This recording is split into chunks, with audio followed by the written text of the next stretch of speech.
धन्यवाद सक्सेना जी। सक्सेना जी ने आगरे की बात उठाई है कि हमने कोई पक्षपात नहीं किया। वो तो दिल्ली यहाँ पर चलता है, हमने तो पक्षपात नहीं किया। हमारे जो श्रोतागण हैं, जो साथीगण हैं, जो यहाँ पर बैठे हैं, सबको आइडिया लगा होगा कि किस तरह के लोगों को हमने सम्मानित किया। उसमें कोई रेसिप्रोकल अरेंजमेंट नहीं है, उसमें लॉ की फेक डिग्री भी नहीं है, फेक सम्मान भी नहीं है। जिस तरह के हम लोग पूरे साल लगे रहते हैं सिलेक्शन करने में कि किन को सम्मानित अगले वर्ष करना है, उसका एक बहुत लंबा हमारा प्रोसेस है। हम कभी भी अवार्डी से कोई इनवाइट नहीं करते एप्लीकेशन। हमारा अपना खुद का सिलेक्शन प्रोसेस है।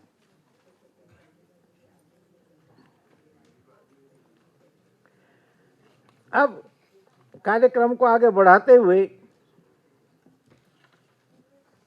डॉक्टर महेश शर्मा जी को तो जल्दी जाना था, वो चले गए हैं। मैं माननीय कथेरिया साहब से निवेदन करूंगा कि वो अपना आशीर्वचन उद्बोधन हमारे बीच में एक 10-15 मिनट का अवश्य रखें।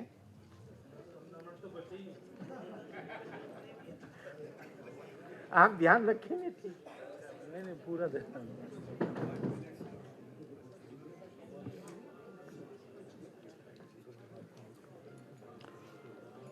वृद्धजन सम्मान समिति अंतर्राष्ट्रीय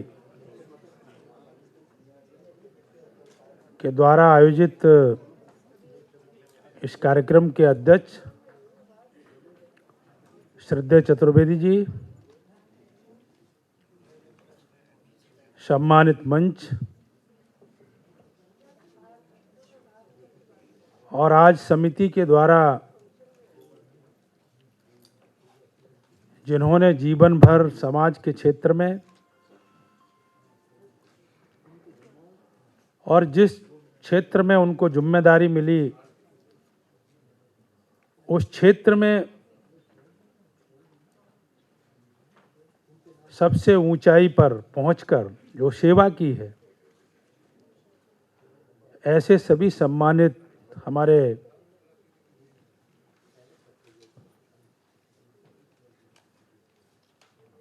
मैं उन सबको हृदय से अपनी ओर से उनका सम्मान करता हूं, उनको प्रणाम करता हूं, उनके चरणों में प्रणाम करता हूं, क्योंकि वो सब हमसे बहुत बड़े हैं और बहुत योग्य हैं।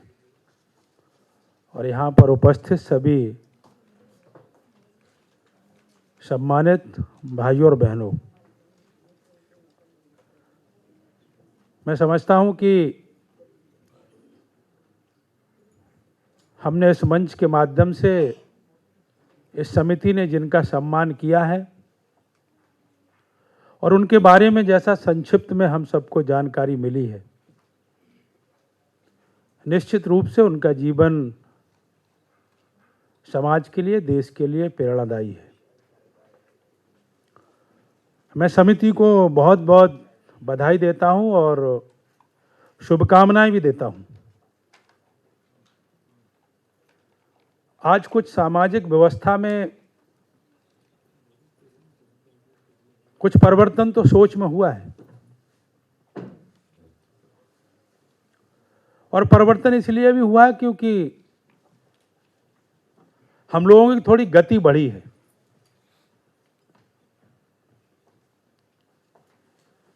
थोड़ा अर्थतंत्र का प्रभाव भी हमारे जीवन में बढ़ा है,